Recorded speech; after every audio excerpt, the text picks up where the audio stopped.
บรรยากาศตอนเช้า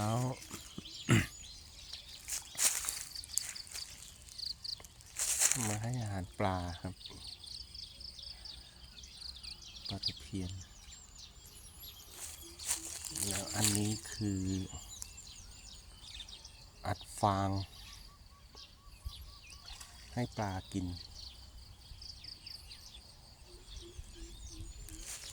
ปลากินฟางนี่กระท่อมใหญ่น้ำแห้งไปครึ่งสระ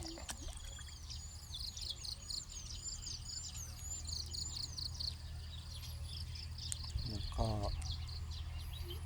ปลาบึกก็โผล่ให้เห็นแล้วหลายตัวอยู่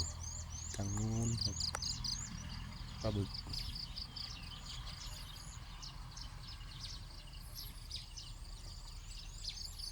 โอเคปลาบึกเต็มเลย